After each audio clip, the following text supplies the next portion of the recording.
happy Friday. Welcome back to our weekly favorites. We love doing these for you guys, so let's get into our 5 weekly favorites.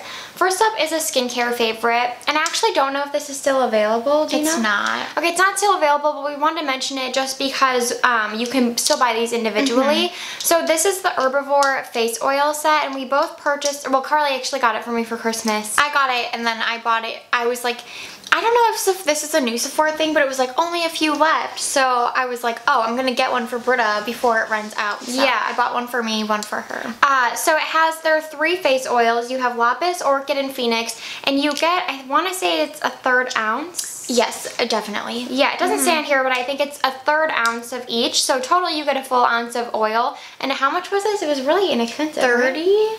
Yeah, $30 for all 3, and we've been wanting to try these so badly.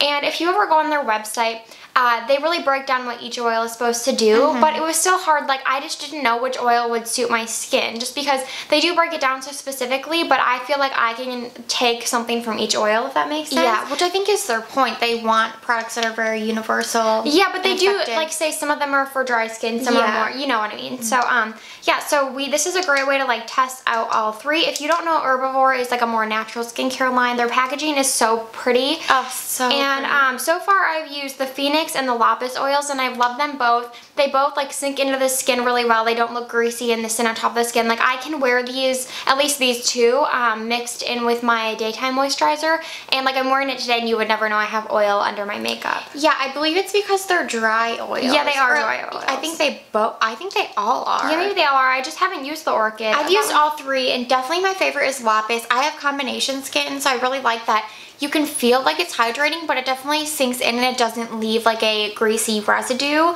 And that's the one I'm wearing today. I feel like Phoenix does the same thing, but so I don't know. I like the smell of Lapis, which I know some people it does don't. smell really nice. But I like it. Yeah, it's very. This one's a little florally. I mean, in an ideal world, they wouldn't be scented at all, but yeah. They smell really good. They work really well so far, and we think it's a great way to try them out. But I also think on their website, on the Herbivore website, they sell these like mini sizes. Yeah, they used to on Nordstrom, but they don't anymore, so I think the only place to get it is their website. And so you can purchase like each individual one. So far we would recommend the Lapis the most, Phoenix the second most, and then I haven't tried Orchid. It's so pungent, the smell. Okay, I can't really stand it. So maybe we wouldn't recommend that. But this little set was so nifty, and hopefully they bring it back next year so you guys can get it. Okay, next up is another kind of beauty favorite, and Britta got this for me for Christmas. Oh, yeah. Because I've been wanting this and I was gonna buy it, but she's like, oh, don't Yeah, buy we were it. at Ulta and she's like, I'm gonna get this. I'm like, don't get that. Because she had purchased it for me. Yeah. And it's the Revlon Candid Natural Finish Foundation. Number one, like, the reason I wanted this was for the packaging. I love squeezy tube foundation. Yeah. I feel like they travel so well. They don't get messy. They don't take up a lot of space. They don't take up a lot of space, especially this one. This is under an ounce, so it's pretty small. And then it has a pump, so it's like a pump and a squeeze tube. So it's the best of both worlds. I really like the packaging, and I feel like Revlon has really stepped up their game. They have, for sure. In the last year, so I was really excited to try this. I'm the shade 150. It's a little gray toned for my skin, but it's supposed to be neutral though, yeah, right? once it like sits on your face and the kind of like takes a bit to like sink in, the color is fine for me. So if you're similar to us, 150 works pretty well, and a little goes a long way with this. I like look at this and I think of like, oh, squeezy tube, it's kind of going to be like light coverage. No, I think it's really full coverage, honestly. Like, I squeeze a tiny amount out and I apply it just like in the inner portion of my face, and then I have blended it out with my fingers before, and I've used a brush, and I've used a beauty blender. I think my favorite way is fingers, then beauty blender, then brush. And it really just like covers everything. But it does look like it says natural finish. I think it looks pretty natural, but I will say it is matte. So my cheeks have been really dry, so I've been wearing the Lapis oil under this to make sure that my cheeks don't look extra dry once I put this on. But I have a very oily T-zone, so this really looks nice in those areas. Overall, I really like it, but I've really only tried it like 3 times this week. So I will report back with my future thoughts. But so far, so good. I'm a big fan. I don't really have a foundation like this in my collection. So yeah, I feel like a lot of people, the reviews that I've read, people just use too much of it. Which I mean, I get it, because But so like if you do one full pump, like your finger goes all the way down. I wasted so much because I used maybe a third of that amount. Yeah. But then I learned like, oh, you can just really do small pumps. Like this pump allows you to do that, which is really nice. Like you can just pump a little bit out. And yeah, just a little goes such a long way. I think that with most foundations. Yeah, I think people use too much. But yeah, definitely don't use too much if you have this because it will look cakey and dry and that's not good. Okay, for our Trader Joe's find this week, we decided on, sorry if you can hear Luna, she's crying in the She cries in like every video. I know, so you should just, if you hear a dog crying, it's Luna. This is the Trader Joe's Winter Wassail, a spice holiday libation. I love the verbation. I know. It's a festive beverage blend of apple, blackcurrant, and lemon juices from concentrate infused with holiday spices and orange peel.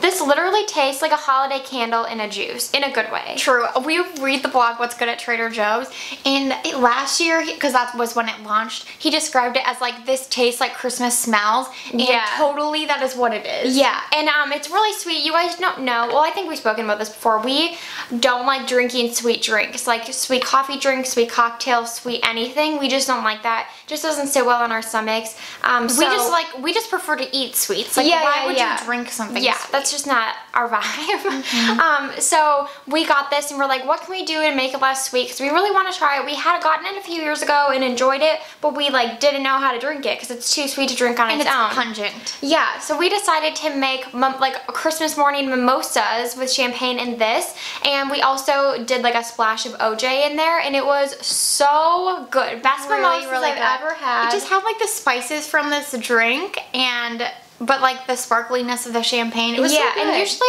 champagne gives me such a headache, so I never really drink mimosas, but by some Christmas miracle, it didn't really cause a headache, and it was so good. If you're like us and like want to try this, but don't know a way to actually try it, either try mixing it with champagne and doing a mimosa, or you could even do like just sparkling water and just like, you know, water it down a little bit, but it's really good, and we highly recommend since it's a seasonal item and it'll be gone soon. Definitely. Okay, next up is a really random favorite, but we've talked about Native deodorant on our channel, I mean, multiple times. Yeah. So many times. We've been using them for so long, like 2 years? Yeah. But they recently launched body wash, and I wasn't even out of my body wash, but I love Native as a brand, and I was so intrigued. I think it's really funny that the packaging looks just like the deodorant. It does. Like I kind of like it though. Me too. And it's sulfate-free and paraben-free, just like their deodorant is, and it says made with safe, simple, effective ingredients. There's still fragrance in here, but I don't know. I mean, regardless, I think it's better for you than a lot of other body washes that are just packed full of ingredients you don't need. And the reason I mostly ordered it was because their seasonal men's scent is cypress and ginger, and that sounded so lovely to me, and it is so good. I ordered it too, it's just not here yet. I've been using it all week. It's so good. It's very ginger heavy. I almost wish there was a little more cypress in there, but yeah, you get 11.5 ounces. It was $10. Native has like free shipping. It gets here pretty fast. Hopefully they launch this at Target soon because they sell the deodorant at Target, and then I'll probably pick it up forever. But this is a great seasonal fragrance if you wanted to get your hands on it before it's gone. I really like it. Okay, and our last weekly favorite we can't bring over here, but it's our Instant Pot. If you watched our Black Friday haul, you saw that we purchased the 8-quart Instant Pot. Oh, yeah, I don't know exactly which one we got, but we were excited to use it, and so we decided we were going to like really give it a go during Christmas time because we were making Christmas dinner. Yeah, shocking, I know. We don't cook ever, but we thought like the Instant Pot, it would be a good way to test that out and also test out our cooking skills. So we found a few recipes. We'll link the recipes below actually because we love them all. We made a cranberry sauce that we put over brie, like just the normal brie you get from Trader Joe's, and that was really delicious. And then we made baby red mashed potatoes, super easy, really delicious. And then we made mac and cheese twice because we liked it so much. So we'll link those recipes below if you want to try them because they were super easy. And the Instant Pot, I feel like the best thing it's used for is cooking like pasta or casseroles because it cooks pasta perfectly. But potatoes too, because normally when you cook potatoes, they take forever. And the mashed potatoes did not. I would say it took like like 40% less than normal. Yeah, that's true. And so it really made it easy. We didn't get discouraged cooking like we normally would, because I feel like when you're normally cooking things like that, like you just have everything everywhere and then the time, and then by the time you make one thing, you don't want to make something else. But with this, we were like, go, go, go, and it was done. And it cleaned so well because everything we made besides the potatoes was pretty sticky. So we were like, oh, we should have bought another insert so we could like easily switch it out. But everything cleaned really well. I was just so impressed. So like, everything turned out so well. So well. And there is a learning curve. Like we can mention this down below, but like one of the most important things is making sure you have enough water for the size of your Instant Pot, because when we first made the mac and cheese, we did what the recipe called for, but they must have had a smaller Instant Pot. Yeah, they might have had the 6-quart. It took forever to come to pressure. It took like 20 minutes, and then it only cooked for 8, but then that's technically 28 minutes. Yeah. So you could boil water faster than that. And then the second time I made sure to add extra what is it called, liquid, and it came to pressure way faster. Like I want to say like maybe 8 minutes, and then it was 8 minutes to cook. So yeah, and the best part about it is, I mean, I know they mentioned this when they try to sell the Instant Pot, is that you can like put the things in there and then do other things. Yeah. But like since it was Christmas, we, you know, like we're like doing other things, opening presents, calling our family, and we could just like leave everything in there, let it cook. The pasta, the mac and cheese was 2 minutes, and then you let it sit in the pot for 3, and then you like release the pressure, and then you can like mix in the cheeses and whatnot. So it was just really nice that like we didn't even have to think about it. Yeah, that was the best part. I highly recommend. It's a little scary, like not gonna lie. Yeah, it's scary. Pressure cookers are really intense, but there's like, once you get used to it. Yeah, once you get used to it, you're like, okay, I can do this. Because at first we were like, what is that noise? Like, is something going wrong? Like, is the lid gonna fly off? We definitely thought we were doing it wrong because we'd never know what we're doing in the kitchen. But ended up being great, and highly recommend the Instant Pot. Yeah, so thank you guys so much for watching this weekly favorites. We hope you enjoyed it, and we'll see you next week.